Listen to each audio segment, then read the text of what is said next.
success. We move forward hand in hand. Yeah, yeah, yeah, let's learn together.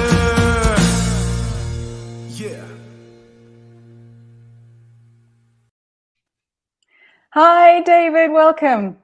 Hi, Helen. Thanks for having me. That's so great. So, David, a couple of heads up. My internet is unstable. So I'm labeling it now. So forgive me if I keep cutting out.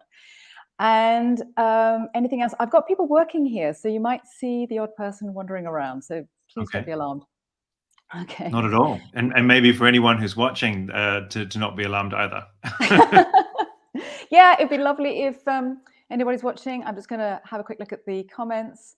So yeah, we've got people joining. That's fantastic. So David, where are you today? So I'm based in Vienna, Austria. In fact, that's where I am in Europe. But I'm originally Australian. I can hear in the lilt. We are talking today, David, about small talk. Is small talking important? And I think before we go into it, I really just want to acknowledge that it's an absolute luxury for us to be able to have this conversation. And from personal experience, I've worked with homeless, I've worked with young people in prison and others in my 20s. And I can tell you that small talk didn't exist. When your life is in chaos, when your life is in the balance, we just didn't in fact, I came out of 6 years of working with them and I didn't know how to do small talk anymore when I came back into the corporate world. And I want to say it today because of probably every Ukrainian whose life is in balance, whose life is in chaos, that I can imagine small talk isn't on the list. And it's because of me living in Belgium, perhaps you living in Austria, we have the luxury to have this conversation. And I just want to acknowledge that today. Yeah, you're absolutely right. And there are many reasons, as you said, urgency, crisis that can really affect our ability to engage in small talk in any way. So, yeah. And so first of all, let's find out more about you, David. How you are an executive voice coach. How did you become that? So I'm also a former opera singer with Opera Australia, where at 23 I discovered I could sing, and I had studied psychology, firstly at uni, and I thought I was going to be an organizational psychologist, and then discovered I could sing. By 26, worked at Opera Australia for 8 years, and then my wife, who's also a singer, we moved to Europe, and that was about 7 years ago. And so and we have 2 young sons, and so when we came, I really took time to reevaluate my options in life and where I wanted to go. And part of it is that I wanted to be closer to home. I didn't want to be traveling all over the place, which is what a lot of opera singers have to do, and tenors especially. They end up being away 10, 11 months of the year.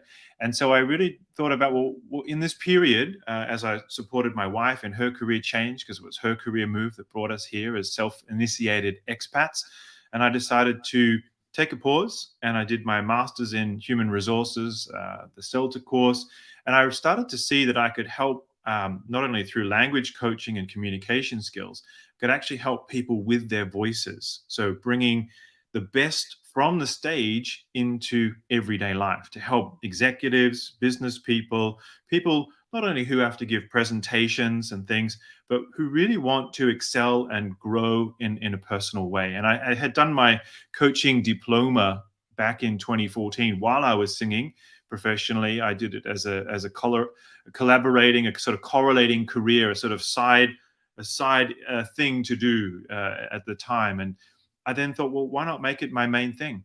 And so executive voice coach is really me saying that I work as an executive coach on the voice with people. So I've worked with, for instance, some CEOs, the CEO of IKEA here in Austria, CEO of Lenzing Plastics, a big company in Upper Austria, as well as, right down to, and some others who are, entrepreneurs and founders and sort of people who are fronting the organization, but also help senior leaders, people who are maybe young talents who are coming through an organization.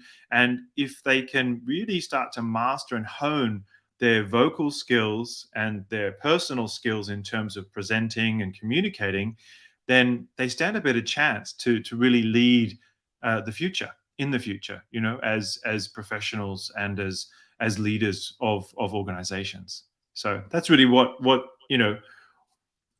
am I about? My tag sentence is that I empower people to take responsibility for their communication.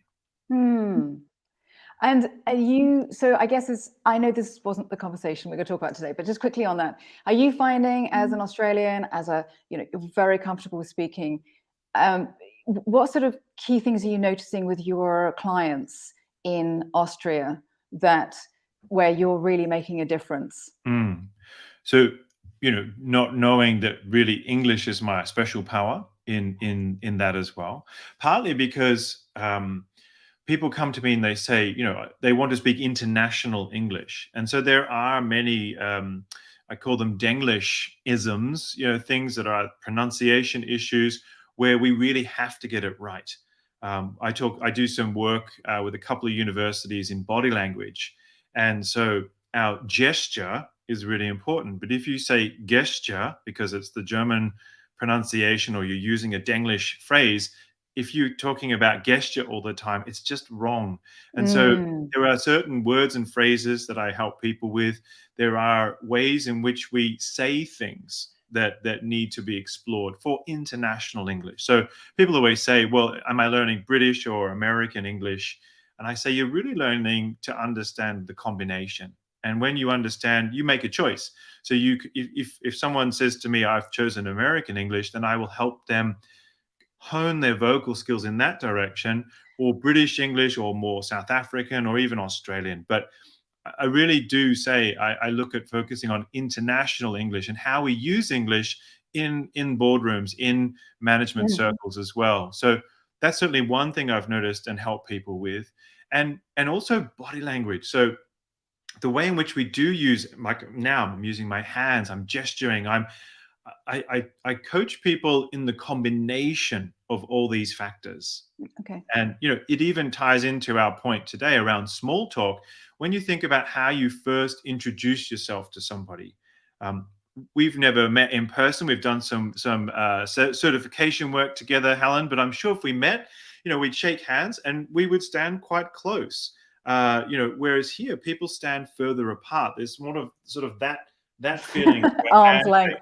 It's distance, and it's the cultural factors that interplay in that. So one thing I had to realize in working with people initially was that there were some cultural differences. Every time I ran a class or a training, people come up and go, "Hello, Mr. Corcoran," and they want to shake my hand. And in the classrooms and training environments I were in, you come in, you sit down and say hello, but you don't have to come up and do a formal handshake upon entering and upon leaving the class. And so, also then in when we present, when we talk, when we communicate, using, for me, it's a combination of the voice, the body language, the gesture, your eye contact, the amount of eye contact, and all of these factors kind of combined, and developing your own style, but also understanding who you're talking to and how that can relate to building rapport and trust. Yeah. Yeah. So let's move that now on to small talk. It was your idea to come up with this topic. So why, in your view, is it important?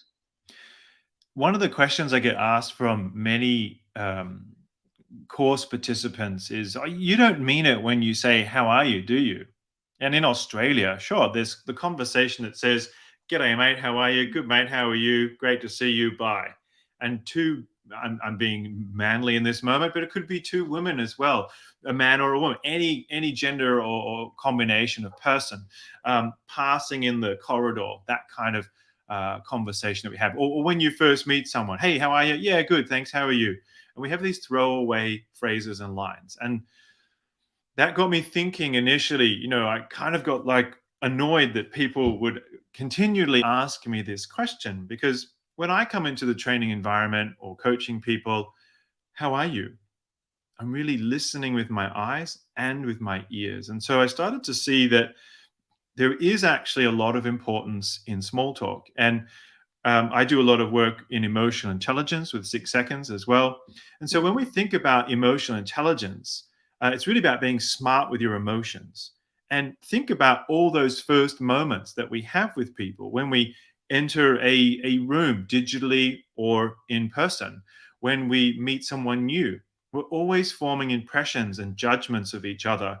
And so small talk is actually quite critical, I think, in how we set up a conversation, how we meet somebody, how we enter that space. And part of this is something I learned when I was a singer, where they said, when you come in for an audition, the panel of people auditioning you will probably take about 3 seconds before you've even opened your mouth sometimes to know whether you are the right person or not. Same in a job interview, same in any environment where we're kind of put in front of a panel.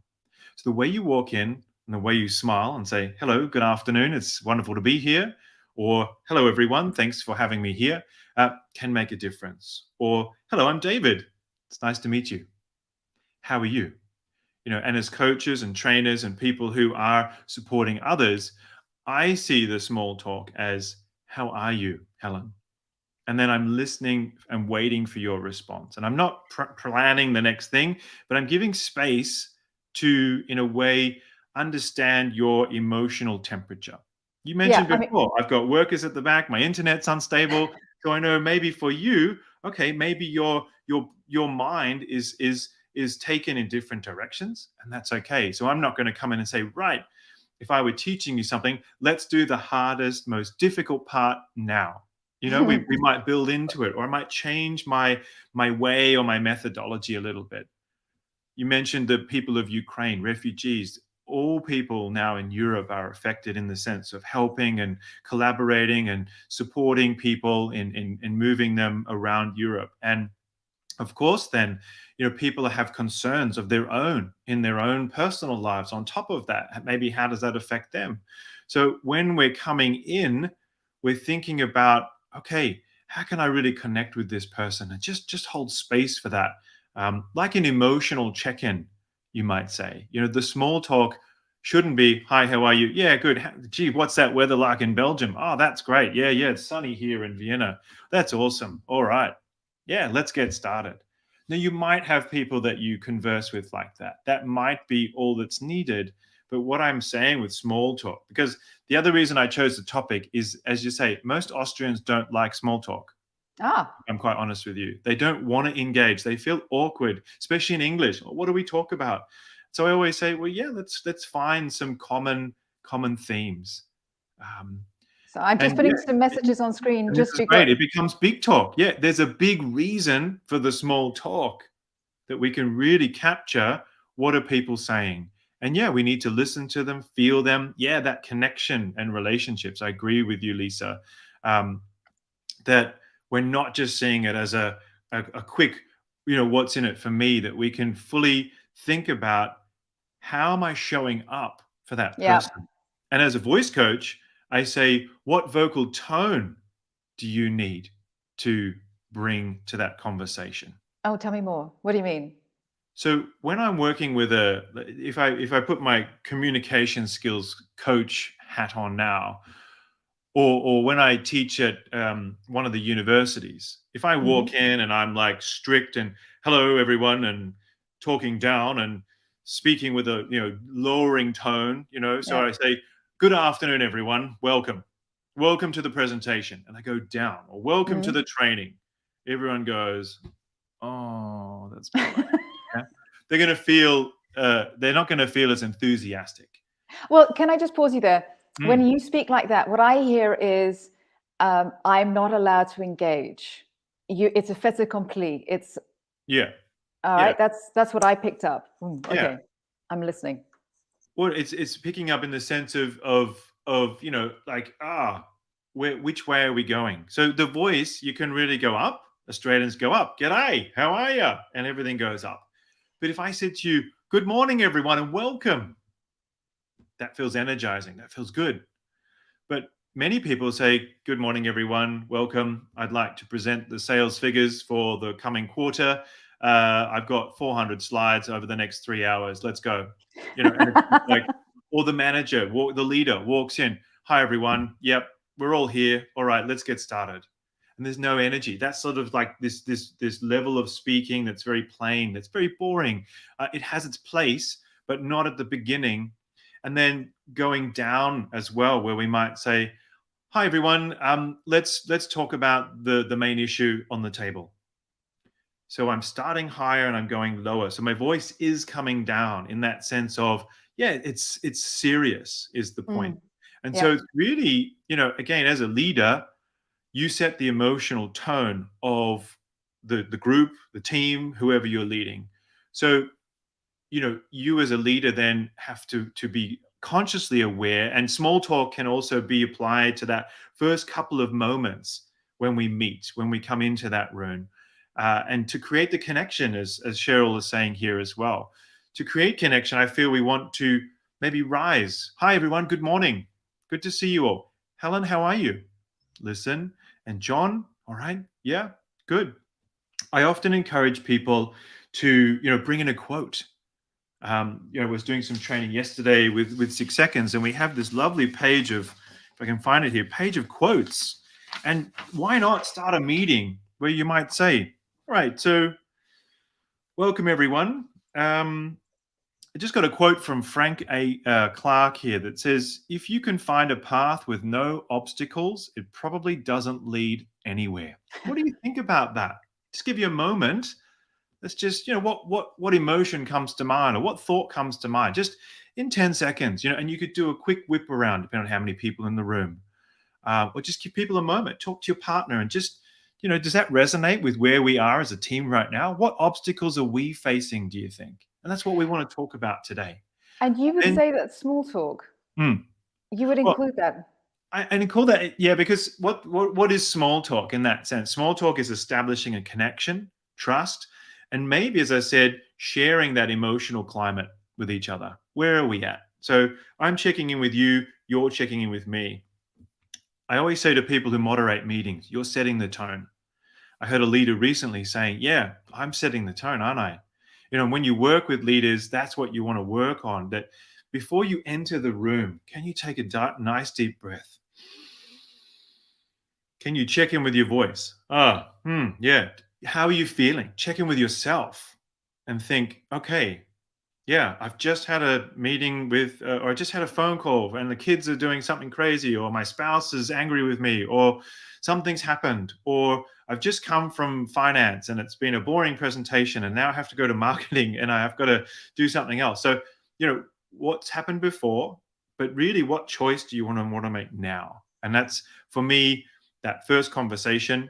For me, that is that the new client meeting. It is then the start of a meeting when you are in charge, when you're providing that leadership, that example, in a way, you might say. So, Yeah.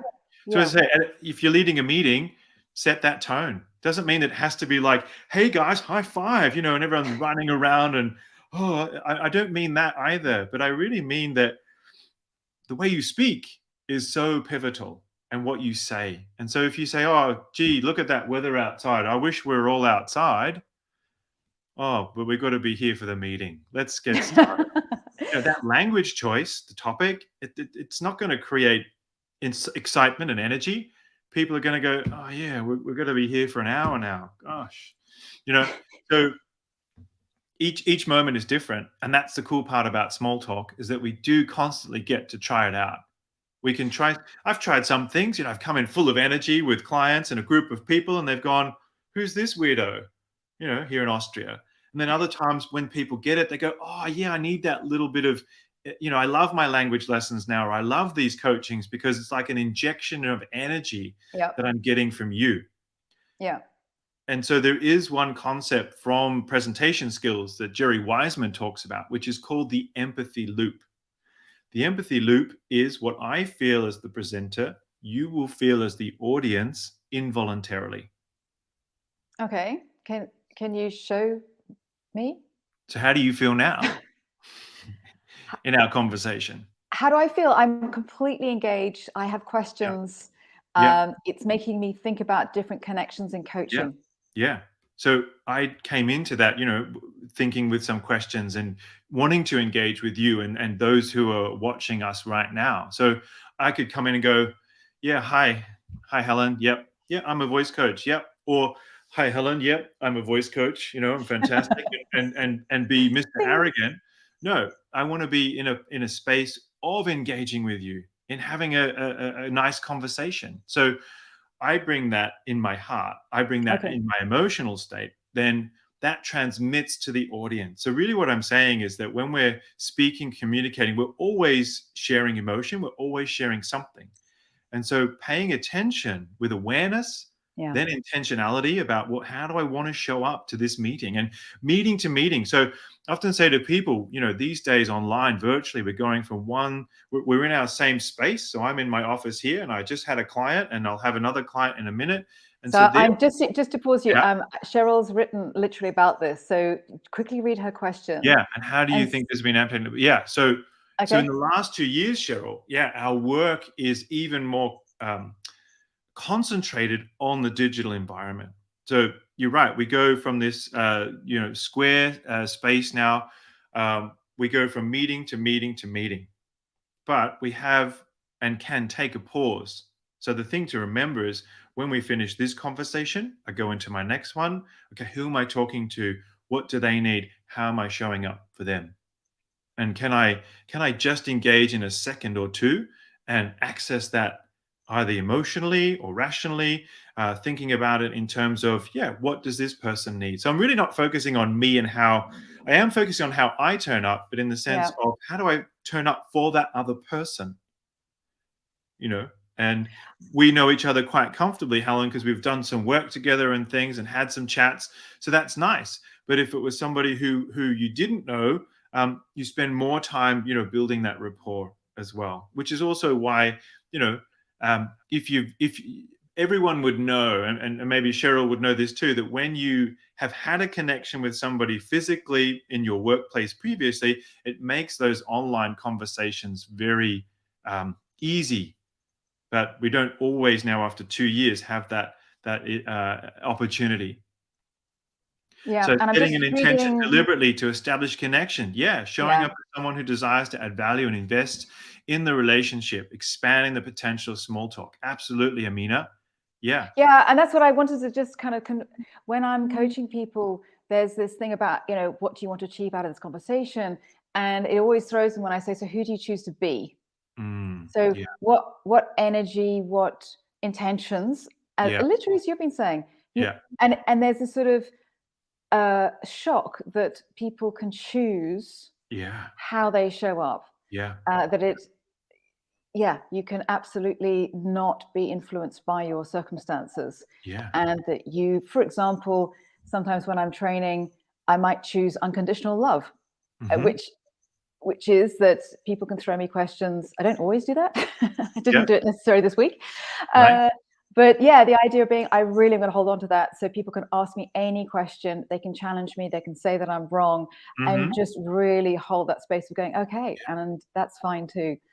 Yeah. And I think we ought to hold that space more often. And if we take B as who are we being? I like that. Uh, there's two questions I ask in my training, especially when it comes to presentations or performing, in the boardroom or wherever you are. What do you want your audience to know? And what do you want your audience to feel? Mm, We often focus on the no. Oh, I need yeah. them to know this about me, about them, about our relationship. I'm showing them that I'm a great guy, all that. And that's all great. And the slide deck reflects that, and that's got all the key information.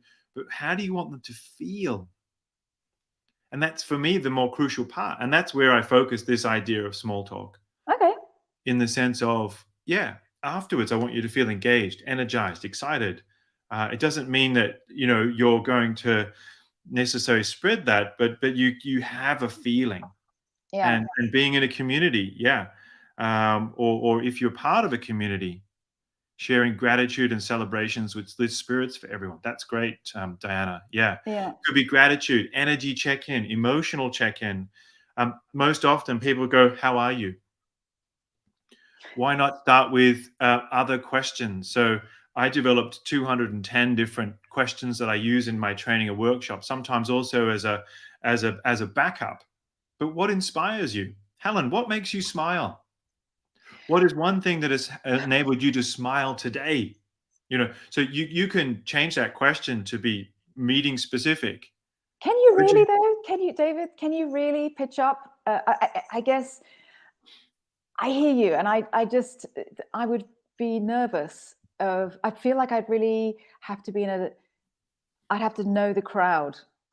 So I guess the next question is there sort of, how do you, yeah, are there some sort of small talk that you should avoid, or how do you get that right? Mm. I think we want to think about avoiding those kind of cliche topics. The weather is very cliche. So unless it's just like, yeah, oh yeah, or something really different happened in your city. We've just had a cyclone blow through here. Blah blah blah. Oh wow, that are you okay? Can you be here? um, really topical stuff. Floods in we had Australia had floods in Lismore. My parents-in-law, their property is not in Lismore, but it's in another region, and they couldn't get out. So of course, there's talk around that. But avoid politics, avoid religion, avoid even some of the topical news. In Australia, everyone loves to talk about sport. Part of the reason I moved to Yeah. Europe was to get away from sport. Because as a younger man, I'd come in, oh, gee, the Demons won on the weekend. Did you see the play? I'm sorry, I don't like football. Then I look like a jerk because I don't keep up with the latest football scores. But I'm forced into a sport culture depending on where I am because and that's honestly a lot of Australia. The game on the week. Did you see the game on the weekend? I'm sorry, which game are you talking about? Because it could be state of rugby union, football, soccer, basketball. So there's so many assumptions, and so I think here in Austria it's soccer, football. That's pretty big, or skiing, or things like this. So again, I want to find those angles with somebody. At the Okay. university, I know most people don't have children. I have children, so why would I talk about my children to those people? So it's really recognizing what might their needs be, and how do I want the other person to feel? Yeah. Yeah. So And really, the yeah. feeling part then is, at least if I come in with, "Hi, Helen, how are you today? It's really great to see you. What's think, happening?" And just open yeah. questions, like as a coach, open questions are always going to leave the person to respond as they wish to, and to provide the information that they want to and feel comfortable with. Do you see? So we don't want to box people into one topic when we could assess within half a question which way they want to go first. So what I'm hearing, if I had to nutshell this, we've got a couple of minutes left. We could go actually back to basics. And if you actually mean the question, how are you? Mm. And really intentionally connect with that person with that question. Tell me really, how are you today? It's great to see you. Yeah. How are you? And a quick exercise you could do is how are you? How are you? How are Oh. you? It's as All right. basic as But that. We get teach that right. that. Why aren't we doing that as people? Get that right. Get that right with the And right that person. is the starting point, but mean it as well, and Yeah, listen yeah, for the response. yeah, And yeah. from there you can take it. And are you saying that would also work in Austria? I think so. Yeah. I Okay. say, wie geht's? Wie geht es Ihnen? Ah. And I upward inflect everything so people can see my face. Sometimes if we don't use our facial expressions, that's where, our feeling, as I said, is a combination of our gesture, our faces, and the words that we use. So if I go, "Helen, how are you?" You go, "Oh, I'm okay." Like your response is, "But Helen, how are you?" And Every we're time you say that, I want to answer. so you want to answer because I'm I giving do. you and I'm engaging with you, You've and also I'm you're thinking, investing. You've I'm invested a lot of investing. energy, I have to Yeah. say. It doesn't So take a lot of energy if you come from that place, as you said, of unconditional love. If you come from a place of like, hey, I can get energy wherever I need to, from the environment, from nature. Our recharge and our own well-being is so important for that reason. Now, of course, that's not 100% of the time. And so there are times where we have to be emotionally intelligent. Just so, Helen, how are you? And we're here, we're in it together. Let's get started. So I'm not saying that, also as a frame, you don't have to do small talk every time. If it's not needed, it's not needed. If Yeah. it's the third call to that person today, you're not going to How say, are you? "How No, are really, you?" tell me. How's your day going now? No, you just get on with it. So it is about being smart in that sense, but it's about just also being aware, even if you don't have small talk with a dialogue, just engaging with that person and reading how they're feeling in those first few minutes of that dialogue or conversation or that Yeah. meeting. David, these lives always go super quick. We've done half an hour. So let me wrap up with how can people get hold of you? What's the best way of getting in touch with you? On LinkedIn. So I love LinkedIn. I just clicked over 5,000 followers. So I'm very grateful to all those who do follow my content. I try to put out 5 things a week, some posts, some videos, some connections there. So on LinkedIn are links to, of course, my collaborations with 6 Seconds Europe, with my business, Resonant Personal Development, and obviously with anything else that I'm doing. I'm also a Toastmaster, which I'm very much interested in. It's a worldwide public speaking organization. Yep. And so, connecting in different ways for anyone who's watching. But yeah, write to me on LinkedIn if you want. And if you have any questions, I'd be happy to answer them and share some further thoughts with you. Or maybe you have a thought that you want to share as well. Great. David, thank you so much for your time. We have been chatting. So I'm doing this on behalf of We Are Ready for You. It's a network, and you've met some of them already, a network of coaches and trainers around, international actually. And so every month we're just having a conversation that encourages fresh thinking, perhaps challenge conventional wisdom. So thank you so much for joining me today, David, to Pleasure. have some fresh thinking around small talk. And we'll be back next month. That's going to be the 27th of May. Thank you, everybody, and thanks for joining with the comments.